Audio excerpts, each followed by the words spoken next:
Ils étaient des milliers à sortir dans la rue ce dimanche 7 septembre pour soutenir Jair Bolsonaro.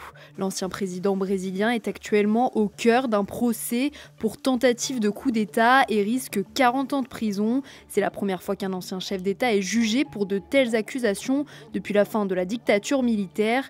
Mais que lui reproche-t-on exactement ? Alors, pour comprendre ce qui se passe actuellement, il faut revenir 3 ans en arrière. Le 30 octobre 2022, le candidat de gauche, Luiz Inácio Lula da Silva, bat de justesse Jair Bolsonaro à l'élection présidentielle. C'est donc la fin d'un mandat de 4 ans pour le président d'extrême droite. Quelques semaines plus tard, des soutiens de Jair Bolsonaro envahissent les principaux lieux de pouvoir au Brésil. Pendant près de 4 heures, le Congrès, la Cour suprême et le palais présidentiel sont pris d'assaut par des milliers de manifestants qui refusent de reconnaître la défaite du leader d'extrême droite. Au moins 400 personnes sont arrêtées. Le nouveau président brésilien accuse Jair Bolsonaro d'avoir encouragé ces violences, ce qu'il réfute, et c'est précisément sur ce point qu'est jugé l'ancien président et 7 de ses ex-collaborateurs. Le parquet accuse en effet Jair Bolsonaro d'être le chef d'une organisation criminelle ayant conspiré pour assurer son maintien autoritaire au pouvoir. Selon l'accusation, il aurait été l'instigateur des émeutes de janvier 2023.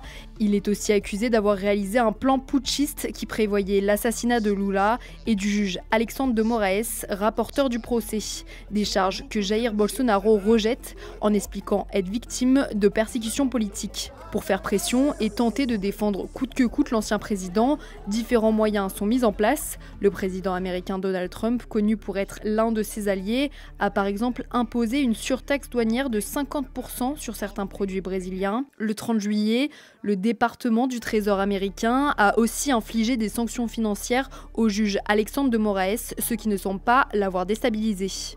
Esse é o papel do Supremo Tribunal Federal, julgar com imparcialidade e aplicar a justiça a cada dos casos concretos, independentemente de ameaças ou coações, ignorando pressões internas ou externas. Au Congrès, l'extrême droite tente actuellement de faire passer une loi d'amnistie qui innocenterait d'office Jair Bolsonaro et lui permettrait de se présenter à l'élection présidentielle de 2026. Dans cette continuité, des manifestations opposées se sont organisées ce dimanche.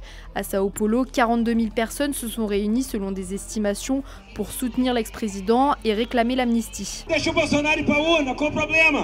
Ele é nosso candidato, eu tenho certeza que ele indo para a urna, ele vai vencer a eleição. À quelques rues seulement se trouvait un rassemblement en soutien à l'actuel président Lula, l'illustration d'un pays divisé par ce procès.